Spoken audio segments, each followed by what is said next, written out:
the 22nd time that the All Blacks and Wales have met in a rugby test match. The All Blacks have won 18, their last 17 in a row. Wales have won just 3, but all of those 3 have been here in Cardiff. But in the 2005 version of this great rugby rivalry, it's the All Blacks leading by 13 points to 3 at half time. 74,000 people here, Murray, and just a little bit subdued, I think, at half time. I think that is the word, actually, yes. I mean, it was a just unbelievable cauldron in the first half, and then as the New Zealand ascendancy came, they got a bit quieter, and I do look around me and people are rather quiet. Tony Johnson has got one of the All Black greats, John Kerwin, over there on the sideline. Yeah, and Lisbo, it's funny who you end up sitting next to when you come to the rugby, but JK, what do you think of the first half? Oh, pretty good performance. Very good in the lineouts. I think they're attacking their lineouts. Most of the possession, I'd say that they keep the pressure on the scrum lineout. With that position, we could get a good result today for sure. You've got to buy the pies, by the way. Me? Half time.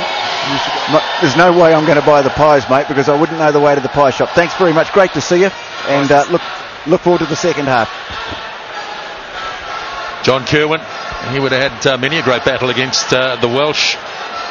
And like so many All Blacks of the last 30, 40 odd years, they just simply didn't lose to Wales. And no one really wants to be the first to be in that team. No, you wouldn't want to be. Well, I was lucky enough to play here in the Centennial, and I remember the objective for that All Black side was to quieten the crowd down by half time so we could play in the second half with more parity. And we achieved that, and I think this All Black team has done the same.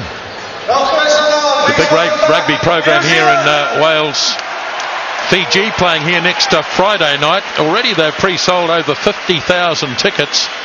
Then they've got battles on the following weekends with Australia and South Africa. So it doesn't get much better for the Welsh rugby public. Starting with the All Blacks in Fiji, Australia and South Africa. Rugby definitely on an all-time high, it seems, in Wales. Two teams back out on the field, and looks like no changes on either side. Gareth Thomas, who made one good clean break for the Welsh. Apart from that, the All Black defence has been rock solid. So the All Blacks will receive the opening kickoff of this second half.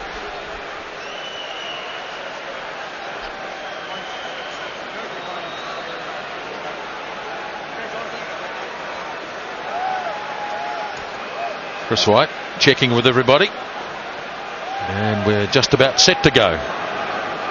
Use him, lads.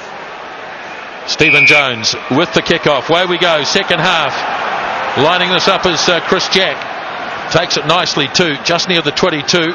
Back it comes for Byron Kelleher, and just a little off the side of the boot as he gets it away into touch. And the first line out, an area that the All Blacks really did excel, as John Kerwin mentioned at half time. Well, I got just a little bit of an advantage, 10-8, but the key area, of course, is 3 against the throw. Chris Jack, I think, got 2, if not maybe the third as well. Meffin Davis, that's not straight. And no excuses when you're playing in an indoor stadium, that's for sure. Yes, the conditions are removed a certain amount, although the field is another issue. I noticed there were 7 guys doing maintenance on the field at half time on this grass. So they have a portable track, I guess, and it can be quite broken up by rucks, mauls, scrums. From the far side. It's going to crouch again, lads. So a chance in the second half to have a look at Duncan Jones against Carl Heyman. Heyman, the rock of the New Zealand scrum, as Kelleher off to Carter. Jabs a little one in behind. The Welsh held their line nicely. Let go now. The dab up the middle by halfback Phillips Sadoli. Now it's with Duncan Jones. And all the tackles held right on the line. Stephen Jones, that was always going to happen. Smith trying to grab a hold of it. Did he knock it on? Yeah, he did. Wasn't immediately picked up. No, he got the call from Jonathan Kaplan. You'd feel that for Wales to have any chance in this game, they really do have to be the first team to score in the second half. Otherwise, it could be a tough second 40 for them. Well, that was rush defence for New Zealand there. Dan Carter taking a leaf out of the Welsh books. Hang on, Judge. Hold. Engage.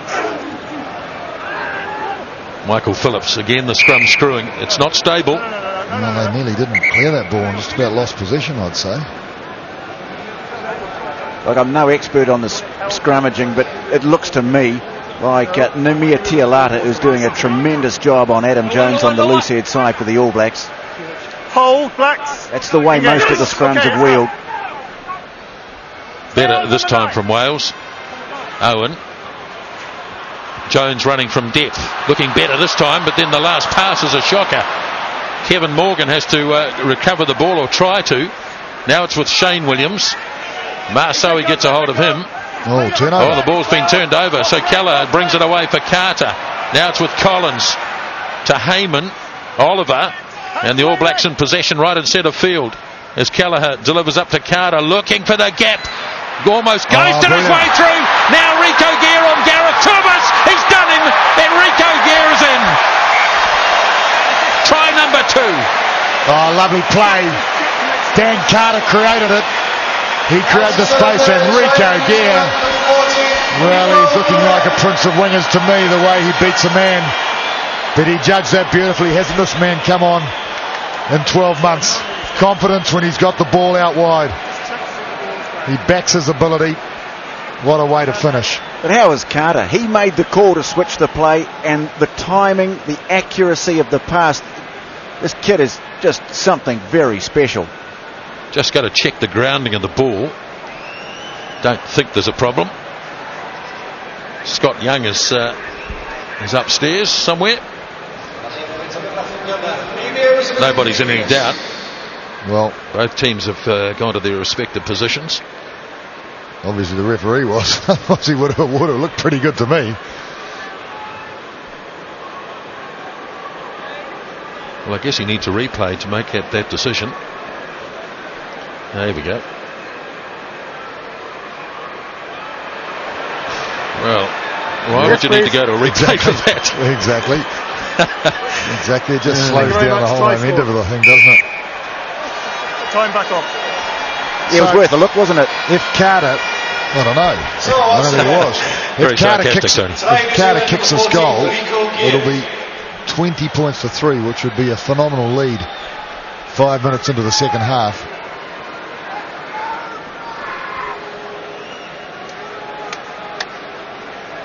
Well, it puts pressure on the Welsh to take a few risks, I guess.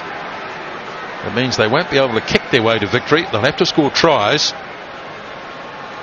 Here's Carter. Oh, he's in lovely form today. Indeed, indeed. They're still raving over here about his performance in the second test against the Lions. Remember, he's had a broken leg since then, but Rico Gear in sublime form today.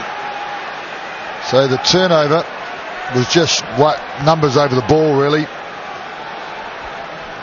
And this was sort of clever to keep it alive, and then they came back from there on the short side again. Jones with a long kick. Kelleher lining it up. Gear's got it. This time he's contained. The All